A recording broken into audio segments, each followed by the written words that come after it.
Sindhava Divine Grace. Bhai Charanarinda Bhaktivedanta Swami Shri Bhagavad Ki ISKCON Founder Acharya Shri Bhagavad Ki Anantakoti Vaishnava Ki Namacharya Shahara Thakur Ki French Shri Krishna Chaitanya Paranchananda Shri Advaita Gadadhar Shri Vasati Gaur Bhaktivinoda Ki Shri Shri Krishna Gopinath Shankar Radharani Guru Govardhan Ki Shri Vrindavan Dham Ki Shri Navadvip Mayapuram Ki Gangamaya Janmaya Ki Tulsi Maharani Ki Bhakti Devi Ki Newcastle ISKCON Ki Shri Shri Panchatattva Ki Shri Prabhupada Ki Go Premanandi. All glories to the Son of the Buddha. All glories to the Son of the Buddha. All glories to the Son of the Buddha. All glories to Sri Guru and Sri Gauranga.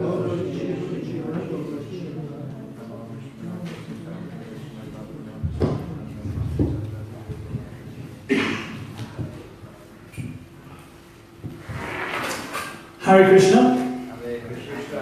Hold on, that wasn't very enthusiastic. Let's try that again. Hare Krishna! Okay, 1, 2, 3. Hare Krishna! Hare Krishna! So we'd like to welcome all of you for coming this evening to our regular Friday night Gita program.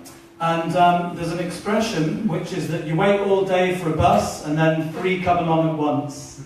So up here in Newcastle, sometimes we're a little starved of association. We wait all year and then we get 3 special devotees coming on at once. So just a couple of weeks ago we had Hridayananda Maharaj was here. Tonight we have Adikarta Prabhu, and then next Thursday we'll have Bhakti Chaitanya Swami.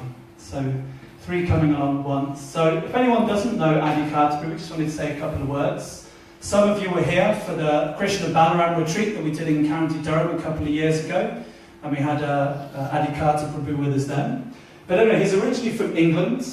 And he's a direct student of Srila Prabhupada's, and he joined the Krishna consciousness movement in 1974 at Bhaktivedanta Manor, which is a big manor estate that we have that was donated by George Harrison.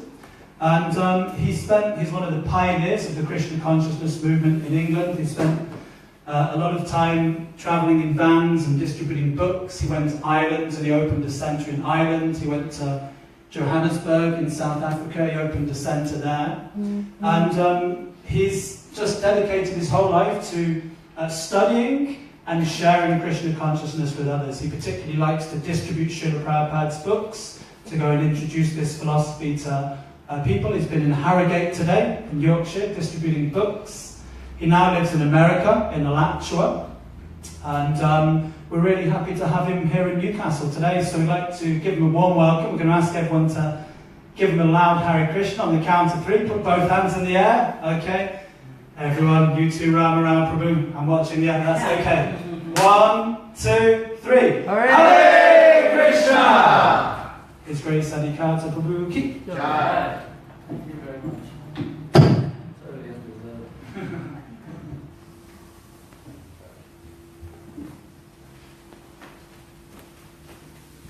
Om Namo Bhagavate Vasudevaya. Om Namo Bhagavate Vasudevaya. Om Namo Bhagavate Vasudevaya. So we're reading from the Bhagavad Gita as it is, chapter 13. Entitled Nature, the Enjoy and Consciousness, and reading text number 23.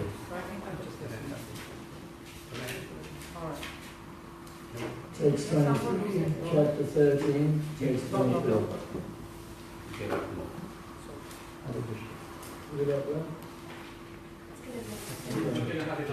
Alright. Anyway, everyone got it?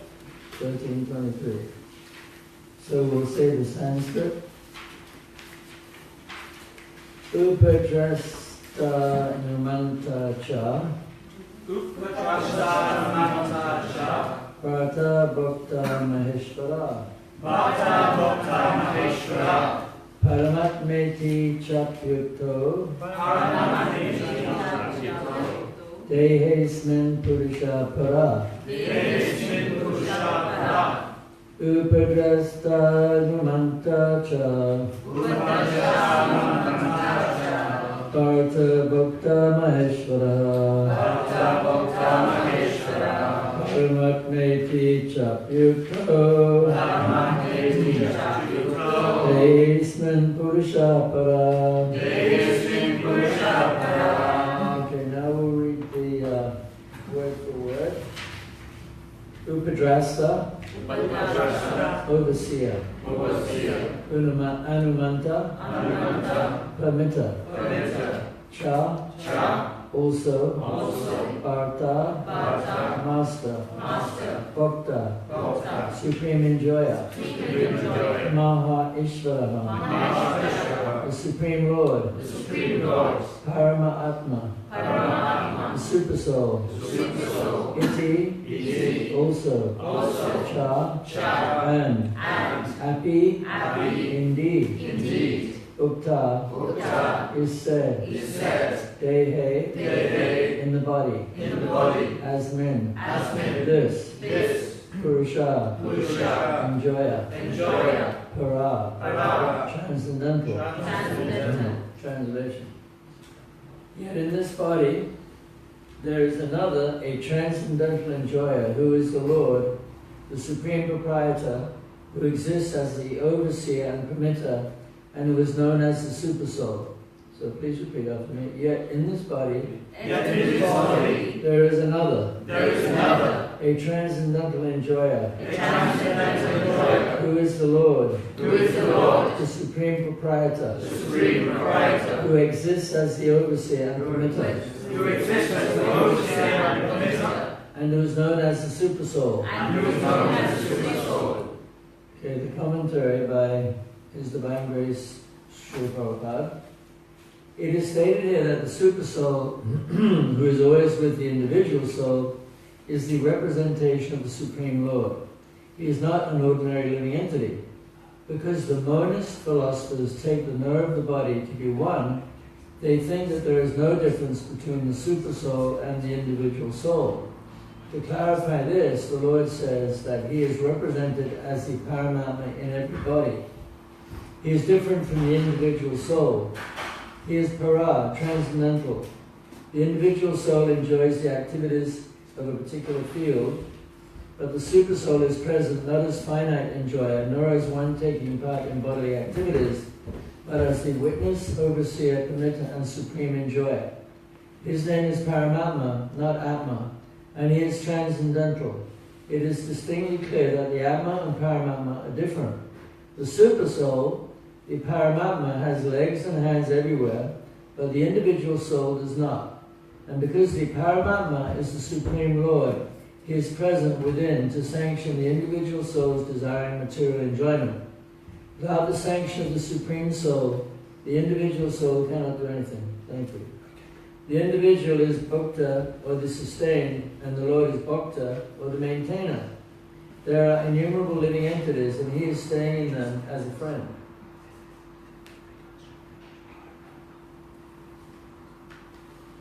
The fact is that every individual living entity is eternally part and parcel of the Supreme Lord.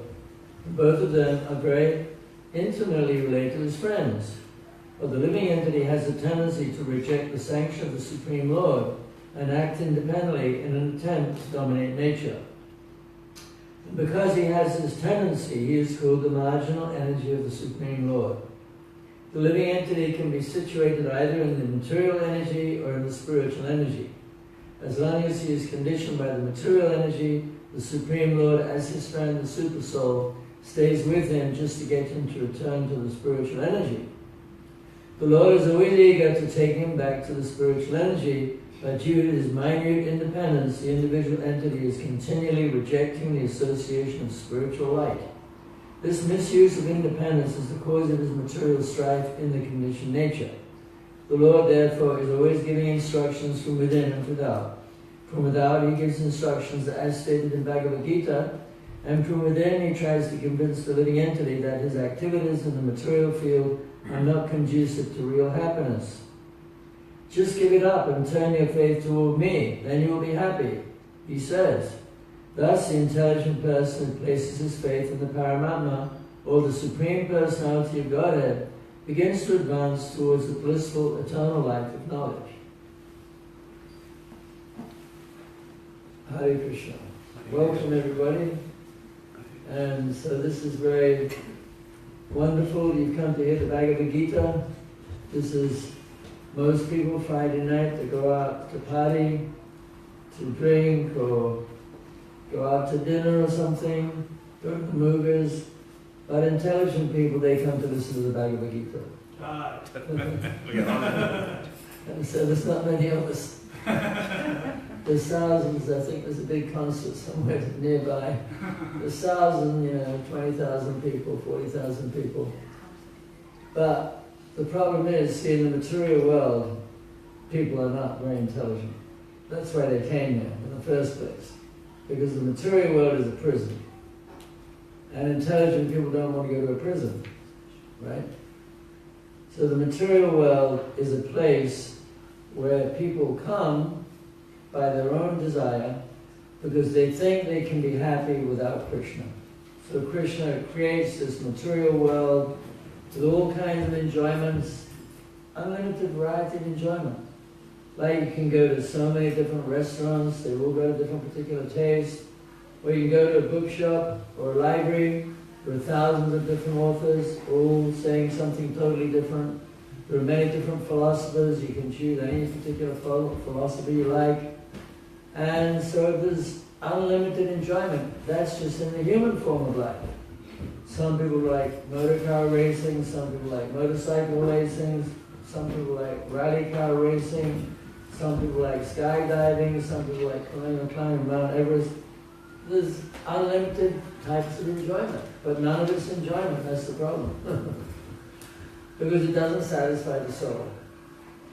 So, real enjoyment is enjoyment that actually makes you truly happy. And when you experience real happiness, you can see the difference between real happiness and temporary, illusory happiness. See, it's the material world. They're running off to catch somebody who's had a heart attack or been murdered or something. It's just material world. So basically, real happiness comes when we engage in a position that we were designed for. We're designed for a particular activity. And when we don't act in what we were designed for, we create a lot of problems for ourselves, and we don't have much use. Just like if you find a little screw in your drawer, sometimes the screw falls off a computer or an engine or something, and you find it in your drawer, and it doesn't have any value, you know what to do with it. So we're like that. When the screw is in the computer or in the whatever it's meant for, it has some value. So when we fall away from the spiritual world, when we're in the material world, we don't really have any value. We lose our luster.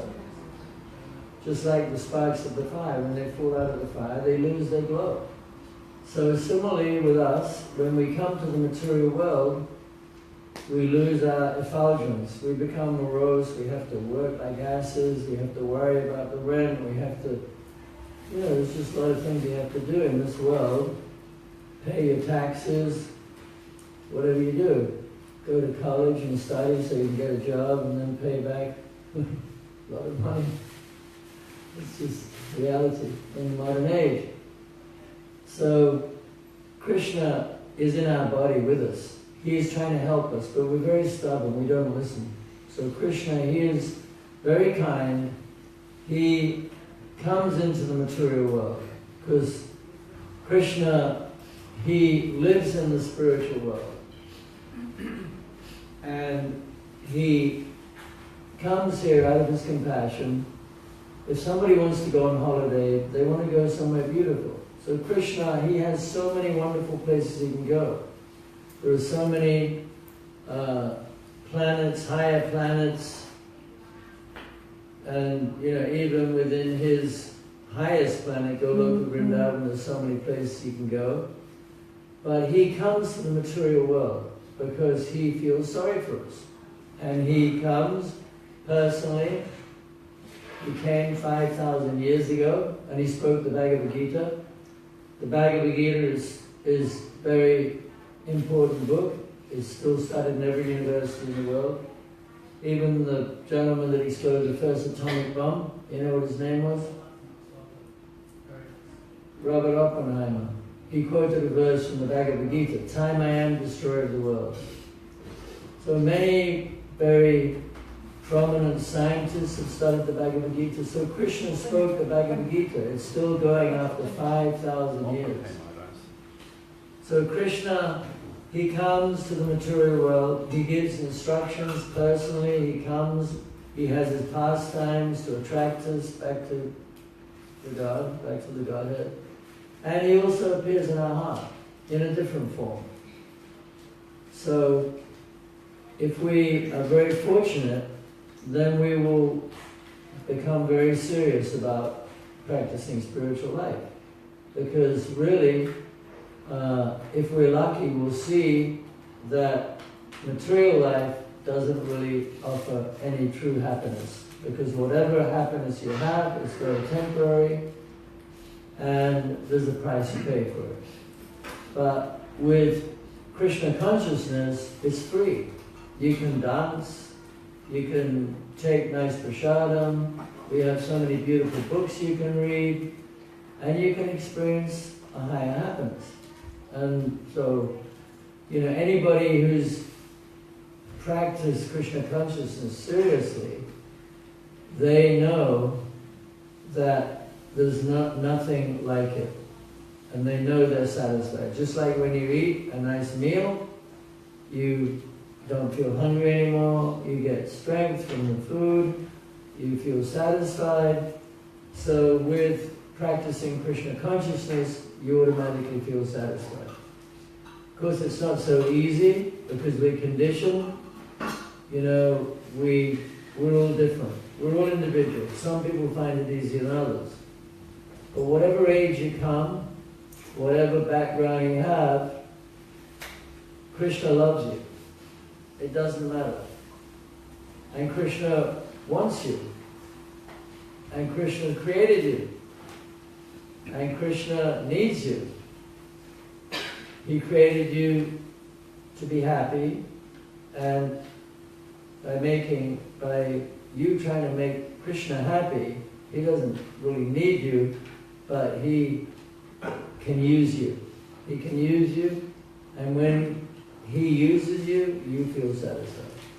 But he, you know, even by just chanting his name, you get some satisfaction because Krishna likes to have his name chanted.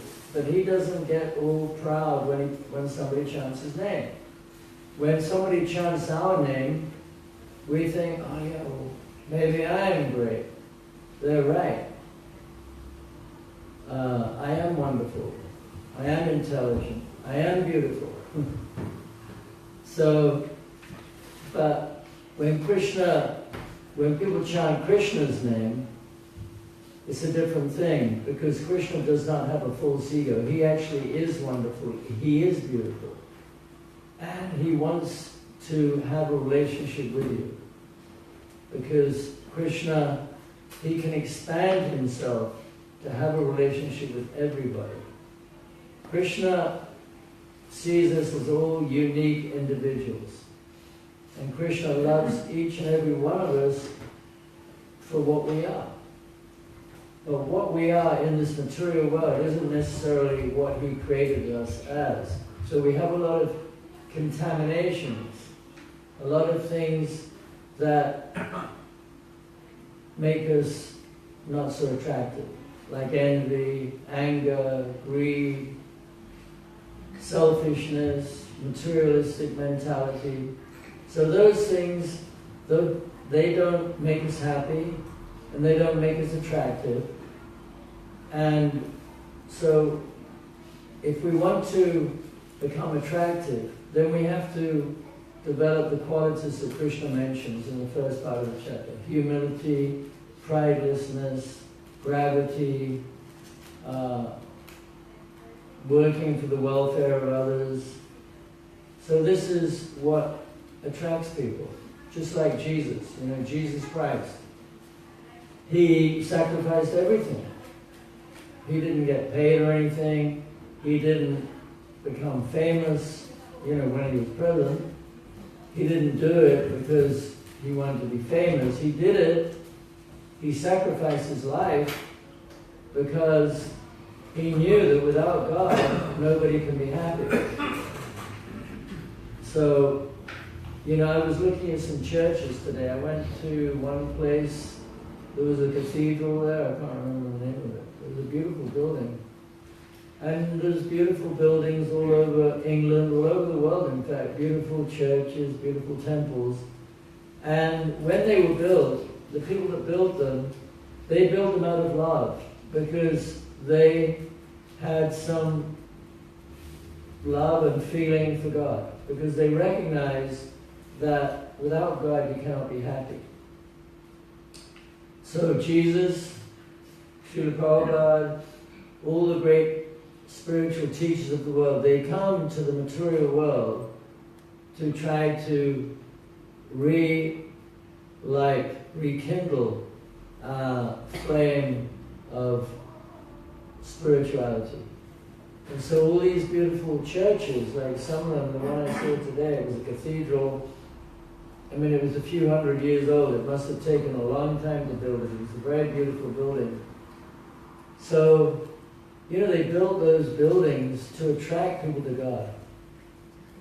Unfortunately, what happened was that they lost the true message of God. And they thought that, God sends people to hell forever.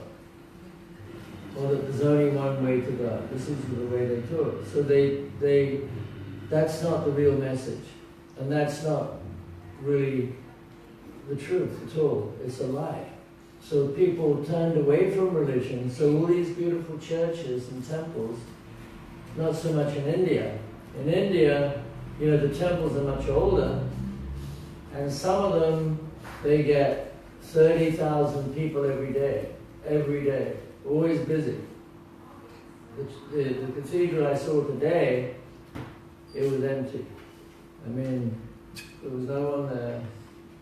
But they looked after it somewhat. But if you go to there's several temples in India, one called Tirupati, even though some of you have probably been there. You've been to Tirupati, anybody? Yeah. You've been to Tirupati. So Tirupati, you have to queue up for hours to go into the temple. Hours, maybe 10 hours. Sometimes days. Huh? Sometimes days. Days, sometimes days. That's right, yeah. So, but they never preached, that Krishna sends people to hell forever. They never preached that. There was only one way to God. So,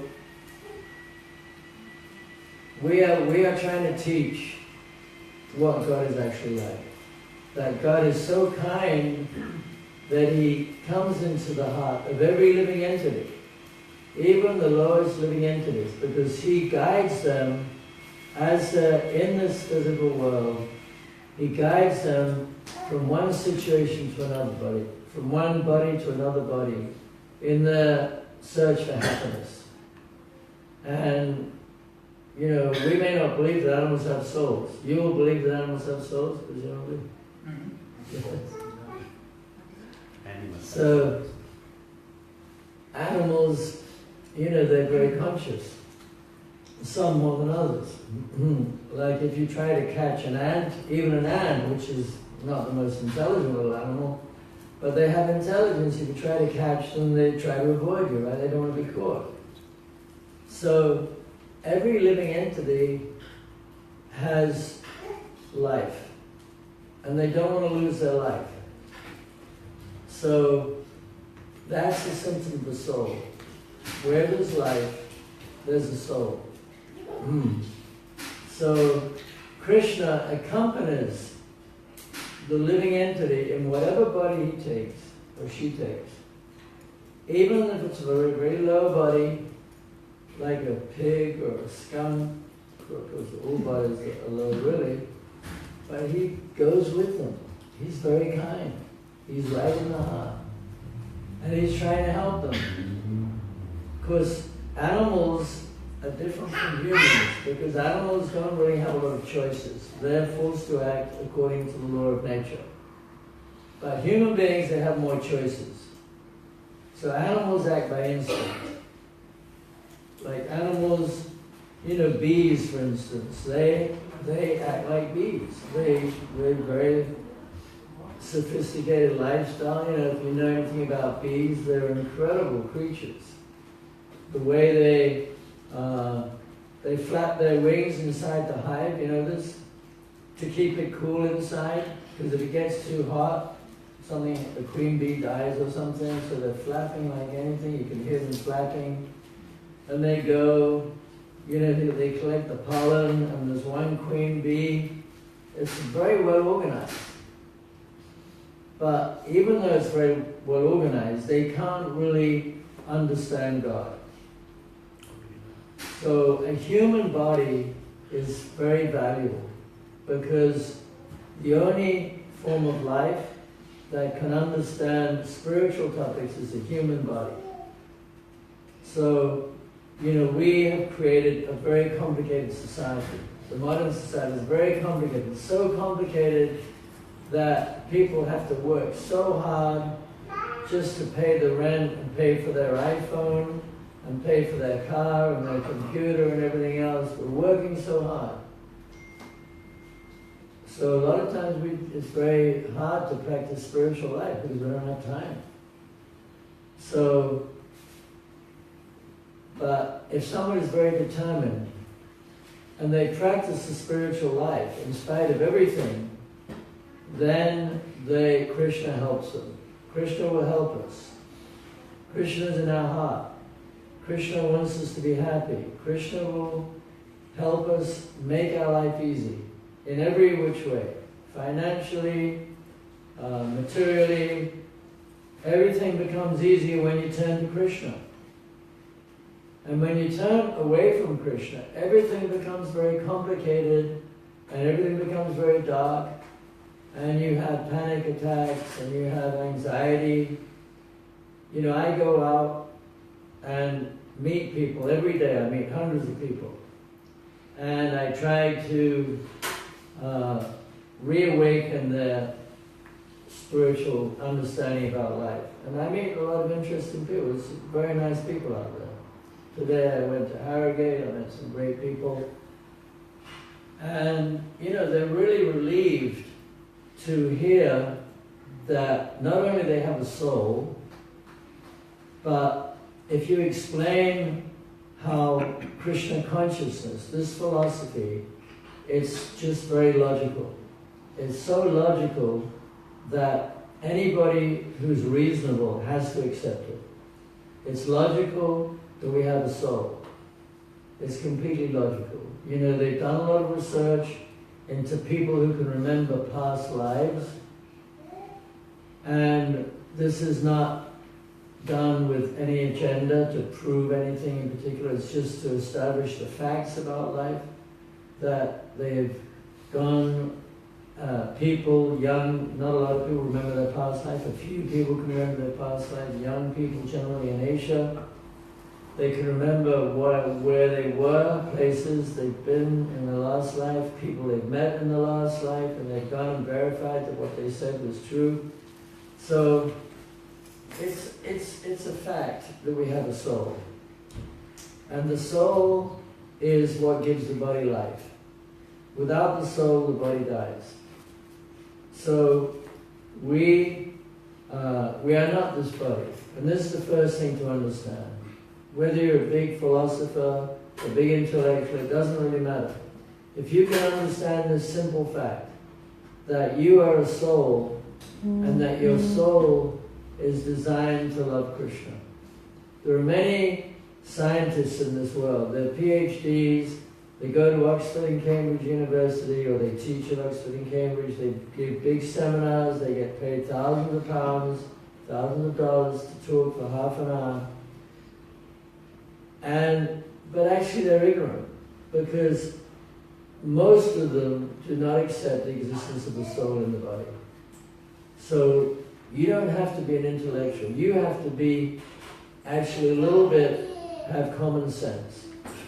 Because this is all it takes, to understand that you have a soul, and that you're in a physical body, and you're going to grow old, and you're going to grow ugly, and you're going to die. And nobody wants that. But that's not you. So if you chant Hare Krishna, if you turn to Krishna, if you read the Bhagavad Gita, then you will become aware of who you actually are. And then your life will become very easy. You won't be worried about getting old. You won't be worried about dying. You won't even be worried about money, because Krishna will help you find a way to live in this world.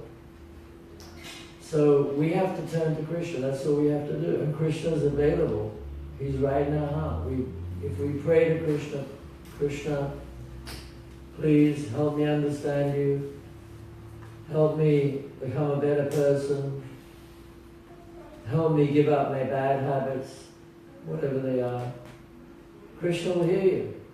And when Krishna, he sees your sincerity, he sees that you are sick of the material world, that you want something better.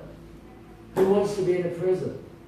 Anyone who's intelligent does not want to be in prison. There was a man, actually, he was put into prison. He was a member of the IRA. And he was in prison for about 25 years. And so he was so excited. He was about to get out of prison. And all his relatives, they were so excited. He was coming out of prison. And he was finally released from prison. He came home, and then, he found that he couldn't get along with his relatives. And he wasn't really happy. And then he said, I would rather be back in the prison. So we get conditioned to this life. We don't see that there's something better. There's a better life. We're not made for this material world. We're made to live in the world of light and happiness and eternity. We're not made to live in this prison. So to get out of this prison, all we have to do is turn to Krishna and pray to him. And the easiest way to pray is to chant Hare Krishna, Krishna Krishna, Hare Hare. Hare Rama, Hare Rama, Rama Rama, Hare Hare. And if we do that, Krishna will be very happy, and he will enlighten us, he will give us knowledge, because real religion, we don't like to use the word, but real religion means knowledge. And knowledge means to know about everything. It means to know about life on other planets. It means to know who God is, what our relationship with God is. It means to know about everything spiritual and material. And Krishna is in your heart. And when you turn to Krishna, he enlightens you from within. So then you actually have a lot of confidence, because nothing can shake your understanding of life. You know what's going on, you know why it's happening. If you get bad karma, if something bad happens to you, you may have done something in the past, it'll be minimized. But if something does happen, you don't hate God for it. You accept, oh well, this is good for me. I'll accept it. This is what I need. And nothing is difficult. So that was Srila Prabhupada, the founder. When anybody had any problem or confusion, he would say, what is the difficulty? There's no difficulty. It's very simple. Life is simple. Krishna's there. Krishna loves you. You have to turn to Krishna. There's a process. According to how serious you want to be, you can follow the process. But, he's waiting for us with his arms outstretched. If you take one step towards Krishna, he takes 10 steps towards you. So, anyway, it's very easy, or it's not. In the beginning, it's a little bit difficult because we have certain attachments, a little bit difficult to give up. But if we're determined, well, however much we put into it, even if you chant Hare Krishna once, you're forgiven more sins than you committed in one lifetime. But if you chant regularly, so much benefit. So, I'll finish there. Hare Krishna. Any questions? Reflections? Comments? Yes? You know, in this reading, Yeah. I've been coming on now for a while now, and it says there's two souls. The two souls. Atma and Paramama, yes. And no lectures I've heard recently, because I just thought there was one soul, and there was 10,000 of a hair. Yeah, but this. So what's this other soul? Is it similar to self-will and the will of Krishna, or God's will? Is that like what happened? The other soul. It says something about wanting to oversee it. It'll let you get on with it, what this other soul wants to do. That's what I'm picking up. Well, it said that there are two birds in a tree, okay? There's one bird that's eating the fruit of the tree, right? That's us. And the other bird is the witness, just watching. That's the super soul. So Krishna, he expands himself into a form called Paramatma. Paramatma is the super soul, okay? It's a little bit complicated because Krishna, he expands himself into Mahavishnu and Garbhodaksha Vishnu. Anyway, it's complicated. But basically, he expands into everybody's heart. Just like the sun is in one place, okay? The sun is in the sky. But the presence of the sun is felt everywhere, right?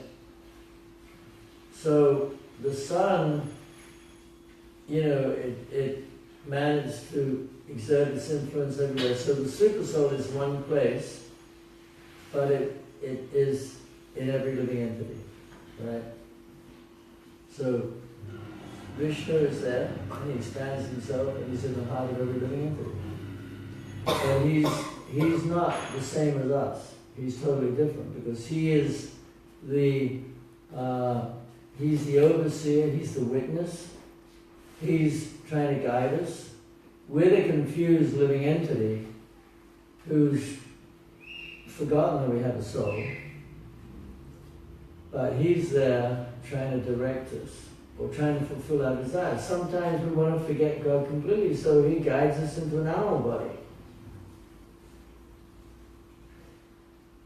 So the super soul is right there giving us exactly what we need. Because everybody in this world is put into situations where they have to learn certain lessons. And they're put into those situations because Krishna knows exactly what we need, because he's right there with us. Does that answer the question? So, where's the other soul? I get what you're It's saying. right in the heart. It's in the heart. So there's two souls. There's two souls. There's the individual living entity, that's you, and there's a form of God. Is that one eternal, or is that one going to perish? No, none of them perish. They're all eternal. But when you go back, you know, when you go back to Krishna at the end of this life, then the super soul, he's not needed up there because you already figured it out. Do you understand? He's only in the material world. He's not in the spiritual world, the super soul. I don't know. Yeah. So the soul, your individual soul, goes back to Krishna, and then, you know, you've already completed the course. You've already learned the lesson, so you don't need the super soul in your heart. Right? Okay, Hare Krishna. Yeah. Thanks, Priya. I had a reflection and also a question. Okay. So my reflection was, I thought it was quite nice when you were saying all we need to do is connect to Krishna, and he's right here. Yeah. He's already there in the heart. And I was thinking, you know, sometimes we're thinking, where's Krishna? But it's Krishna's already there. It's more the question is, where are we? We're somewhere else. So we just have to connect to Krishna. So that was my reflection. I thought that was a nice point you're making. But my question was that, you know, in the Purport, Prabhupada says that Krishna guides us from within and without. So without, he guides us in the instructions of the Bhagavad Gita, and from within, he's guiding us as the Paramatma, Krishna within the heart. But I often experience, and maybe some others have, that even though Krishna's guiding me from within, a lot of the time I don't listen to him. I ignore him, even though I hear him saying that, and I think, yeah, I should do what Krishna's telling me, but I choose to do something else instead. And sometimes it seems that you know you're supposed to do that, but you just, you know, your weakness of heart, and you do the wrong thing. So how can we learn to follow the guidance from within and without also? I mean, in Krishna consciousness we have the Diksha Guru, the Shiksha Guru, the Super Soul, the Adi Gurus, Prabhupada. So we have a lot of different persons who can help us,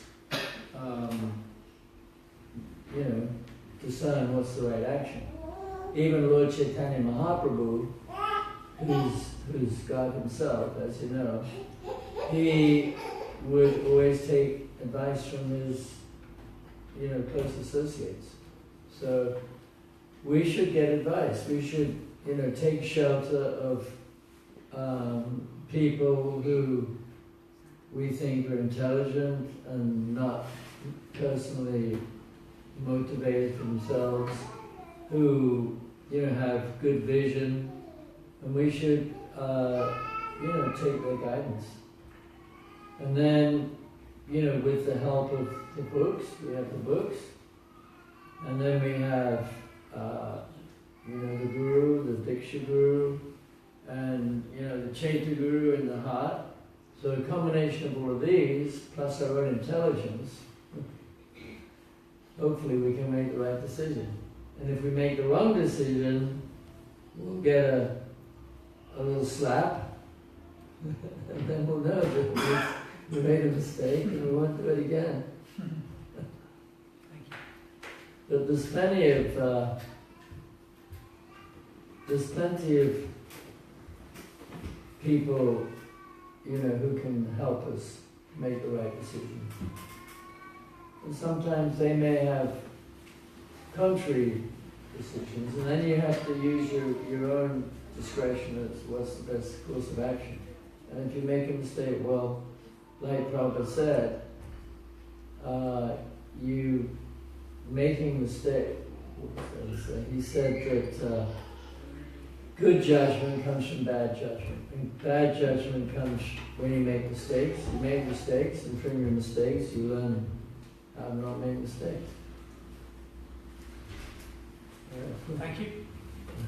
I answered your question. That's great, thank you. Yeah. Yes?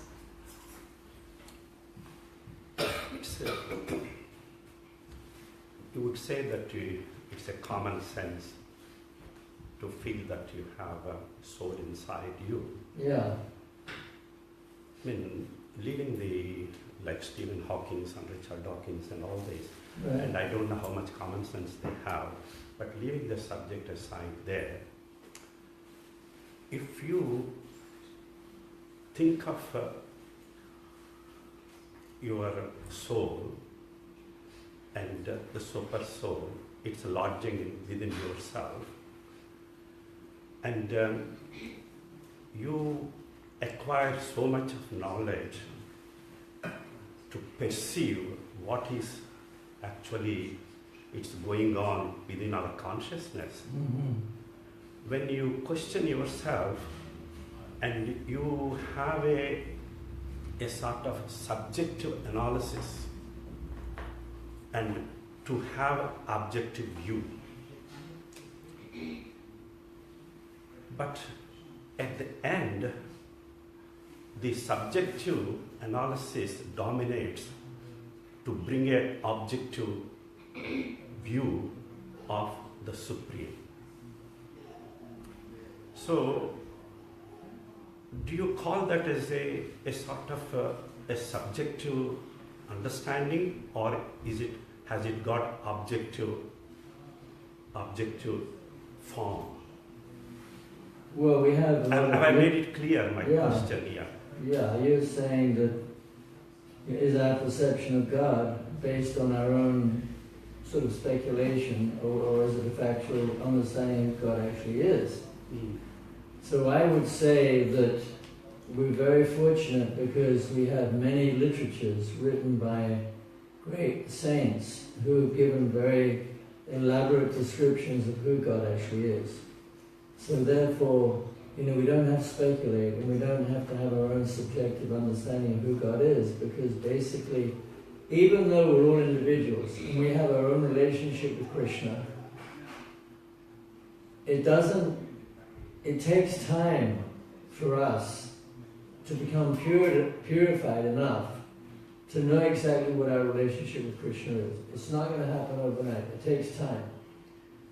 And even when we perceive our real eternal identity in relationship to Krishna, even then, there are always people who have more information about Krishna, who can always give us more knowledge in how to serve Krishna.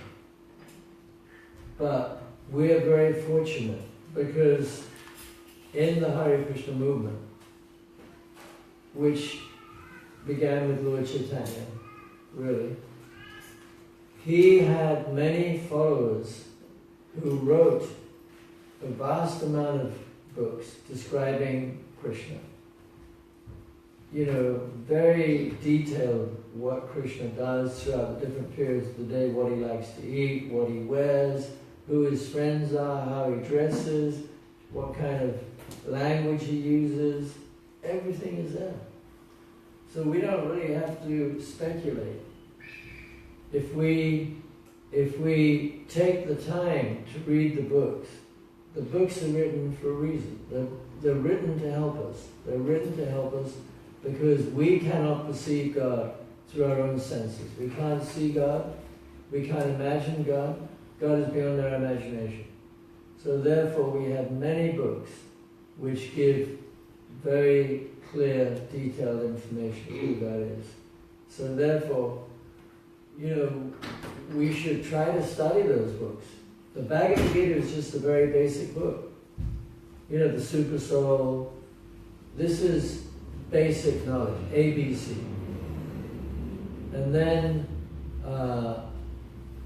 there are many books, and ultimately, if we're really enthusiastic to understand who God is, we need to read those books.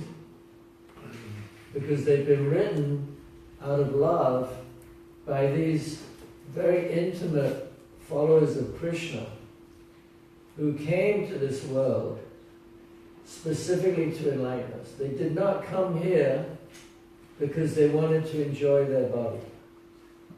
They came here because they were sent by Krishna, and they came here out of love for Krishna, because coming to the material world, coming to a prison, they didn't want to come here to be, like an enjoyer of the senses. They came here to write spiritual books. And these books are very, very important to understand. They're very, very interesting.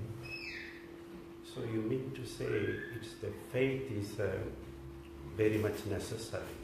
The faith is a prerequisite. Prerequisite. But the faith has to be supplemented with knowledge. Okay, you cannot, by faith alone, it's not really going to completely satisfy you. See, that is why Krishna consciousness is the perfection of religion, because other religions do not have the knowledge. They can't tell you about life on other planets. They can't tell you what God looks like. They have very little information. So therefore, Krishna consciousness is much, much more advanced. But we give all respect to Christ, we give all respect to Muhammad, because they were teaching, very, very important information. There is a God, we should love God. But they didn't go into details because the people were not ready to hear it yet. They can accept that God is great, God is powerful, but they can't accept that God had 16,000 wives. And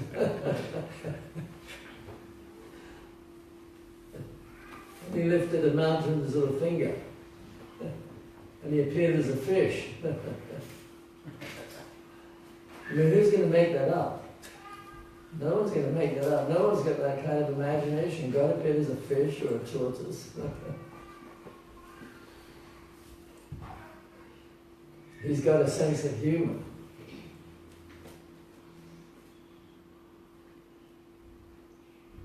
So we should, get all these books, read the books. If you're philosophically inclined, study the books.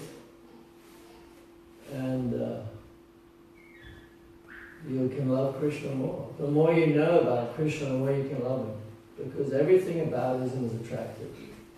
Like some people, they buy People magazine, or Q2, I don't know what it's called. They have magazines which describe the life and activities of famous people, movie stars or big singers or whatever, what they do, who their friends are, what kind of clothes they wear, So people are interested in that kind of thing.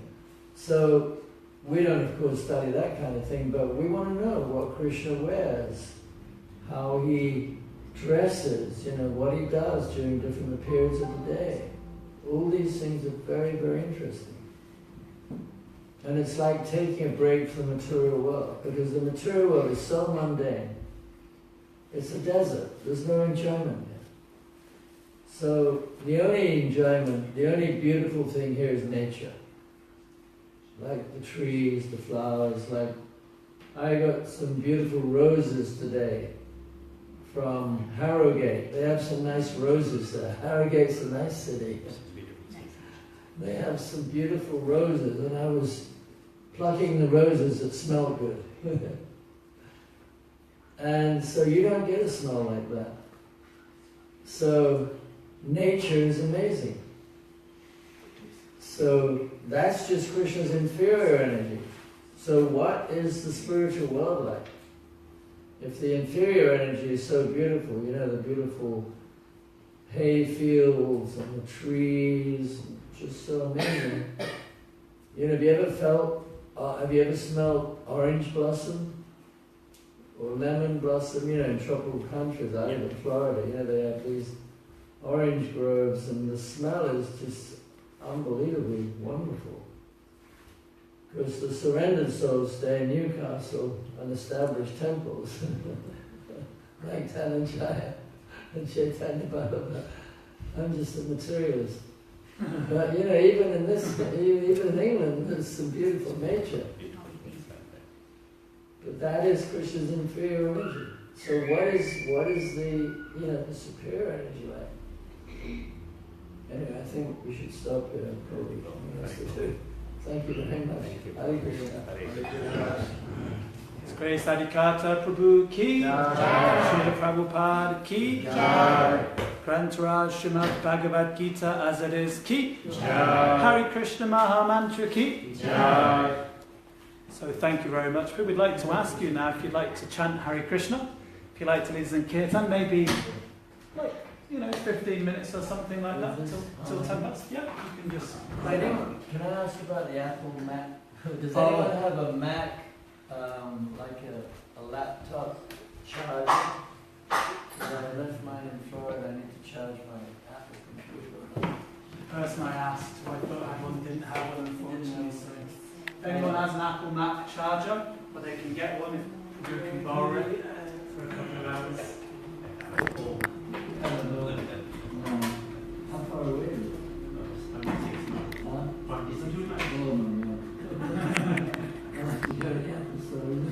There is an Apple store in Newcastle, actually. There's not one in Durham, but there is one in Newcastle. Here's one in Durham. Oh, the bottom, when you just go over the bridge, it's just the bottom. It's just on the edge, just a little stop. It's the majority's away, but anyway, it's someone to contact Radishan. Definitely.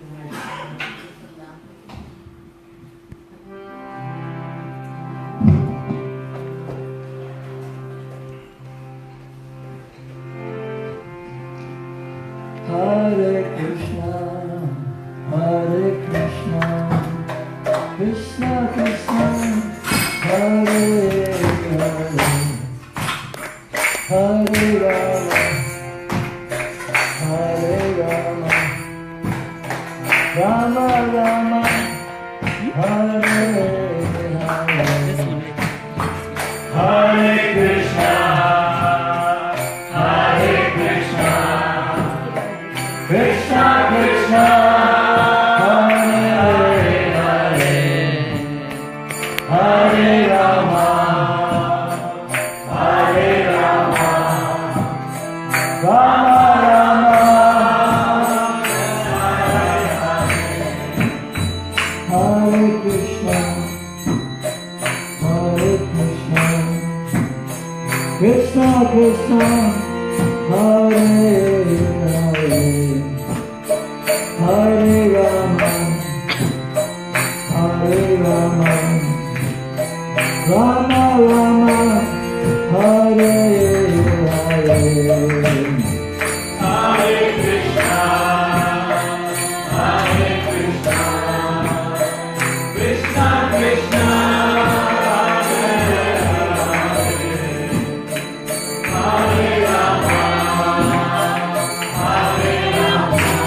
Hare Hare, Hare Rama, Hare Rama, Rama Rama, Hare Krishna, Hare Krishna, Krishna Krishna, Hare Hare, Hare Rama, Hare Rama, Rama Rama, Hare Hare. Hare Krishna, Hare Krishna, Krishna Krishna, Hare Hare, Hare Rama, Hare Rama, Rama Rama, Hare Krishna, Hare Krishna, Krishna Krishna, Hare Hare, Hare Rama, Hare Rama, Rama Rama, Hare Hare. Hare Krishna, Hare Krishna, Krishna Krishna, Hare Hare, Hare Rama, Hare Rama, Rama Rama, Hare Krishna, Hare Krishna, Krishna Krishna, Hare Hare, Hare Rama, Hare Rama, Rama Rama, Hare Hare. Hare Krishna, Hare Krishna, Krishna Krishna, Hare Hare, Hare Rama, Hare Rama, Rama Rama, Hare Hare,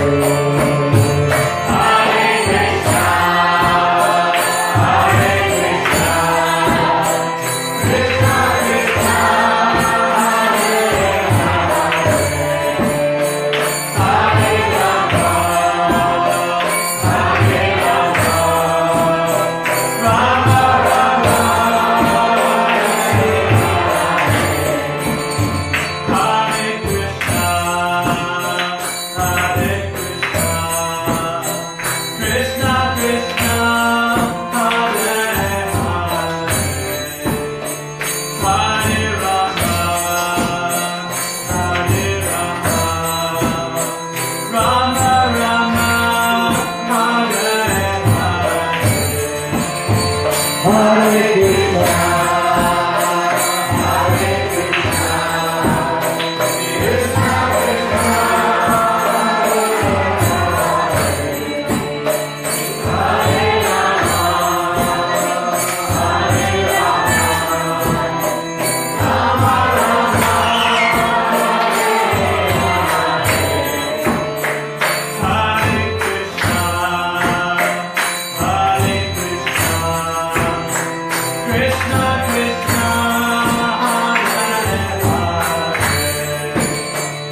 Hare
Hare Rama, Rama Rama,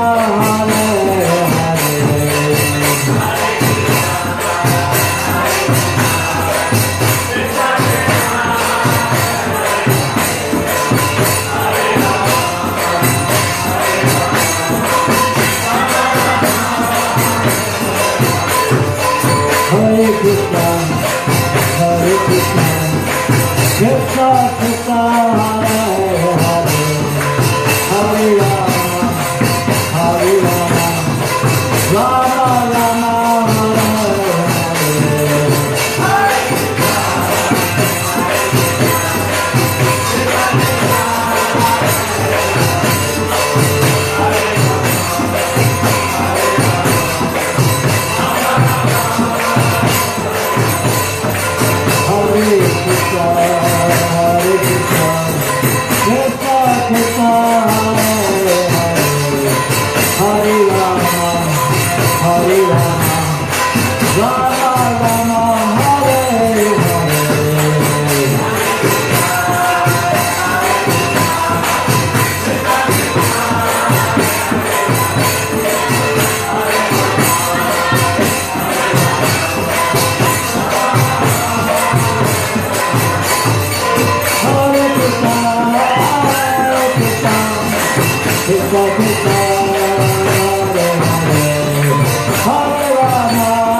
Premanandi.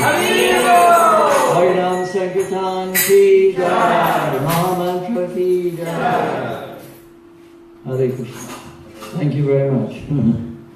Thank you. We need to give a big round of applause to Chaitanya Ballabha Prabhu and his wife who've taken on the responsibility of running the temple here.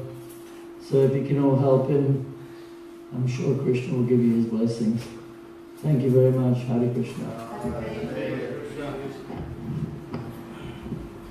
His Grace Adikarta Prabhu ki Jai. Shri Harinam Sankirtan Yagya ki Jai. So just see how nice it is and how simple it is. Chanting Hare Krishna and dancing. Actually, Lord Chaitanya gave this very simple formula, threefold formula. We chant Hare Krishna and we dance and then we take prasadam. As we chant and we dance, we become tired. Who's feeling tired now? Put your hands up. Okay, some of you weren't dancing hard enough maybe. And when we get tired, then we take Krishna prasadam. And Krishna prasadam is food that's been offered to Krishna with love and devotion. And it's nourishing not only for the body, but especially it's nourishing for the soul. So we'd like to thank Adikarta Prabhu for coming and sharing this wisdom of the Bhagavad Gita with us and for chanting so nicely. We'd like to thank all of you for coming regularly. And one thing we'd like to ask is that all of you bring along a friend. Okay, and that was it. Who wants to be a millionaire? You had to phone a friend. So we want you all to bring a friend along to the temple next time. We'd like to thank also today's cooks, which was Vrinda, Devi Dasi, and also Anu. So let's have a big Hare Krishna for the cooks. 1, 2, 3. Hare Krishna! We'd like to also sing. Anyway, she knows it's my wife's birthday today.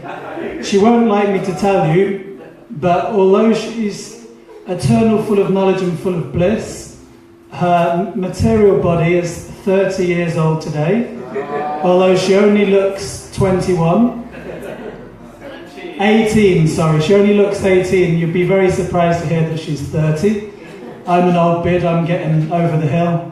But anyway, it's her 30th birthday today. So, yes. Well, there's 2 cakes, I think, aren't there? Here we are. So we'd like to ask everyone to sing Happy Birthday. Okay, so we're going to sing. Okay. Happy birthday to you. Happy birthday to you. Happy birthday, dear Jagannatheshwari. Happy birthday to you. Hare Krishna to you. Hare Krishna to you. Hare Krishna, dear Jagannatheshwari. Hare Krishna to you. One more. May you never take birth again. May you never take birth again. May you never take birth again in this material world. Hare Krishna, Hare Krishna, Krishna Krishna, Hare Hare, Hare Rama, Hare Rama, Rama Rama, Hare Hare. Everybody. Hare Krishna, Hare Krishna, Krishna Krishna, Hare Hare, Hare Rama, Hare Rama, Rama Rama. Nittai Gaura Haribo, Haribo, Haribo. Nittai Gaura Haribo. Nittai Go, Nittai Go.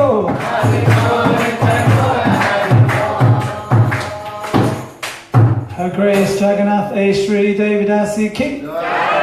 It's actually, we do have a card signed by everyone, but we also wanted to ask Adikarta Prabhu if he would sign it first before we... Can you just give the card and the pen just to Adikarta, and then he can also sign it as well. And I just wanted to say thank you to Jagannatheshwari. They say behind every great man is an even greater woman. I'm certainly not a great man, but she's a great woman, and she's supporting me in all that I do, in all of my devotional service and my attempts to try and run the temple here. Of course, it's a collective effort. We're all doing it together, but personally I couldn't do what I'm doing if it wasn't for Jagannath Aishri. She's really good at everything she does. She can cook, she can sing, she can dress the deities, she's like a jack of all trades for Krishna. And anyway, she's a big help and a big support for me, so I just wanted to say thank you. And I would also like to say thank you to Anu, who's made the cake on the left, or my left, this one here. And Andrea, she couldn't be with us because she's feeling a bit sick and under the weather. And this is her cake here on the right. So 2 cakes, you should have your birthday more often. And I don't know if you would like to say anything. You don't have to, but I've kind of put you on the spotlight. Thank you, everyone. You have to eat the. She's not usually shy for words, but anyway, she's dumbstruck today. Anyway, so thank you very much, and I guess we'll serve. Did you make a wish? Okay, you can't tell us what it is, otherwise it won't come true. It wasn't. I hope it wasn't that you could eat both cakes yourself. Okay, so anyway, we'd like to thank everyone for coming. Now we're going to serve the prasadam. We just need a hand to bring up the plates, cups and spoons and the prasadam. Shri Shri Panchatattva ki Jai. Jai. Hare Krishna.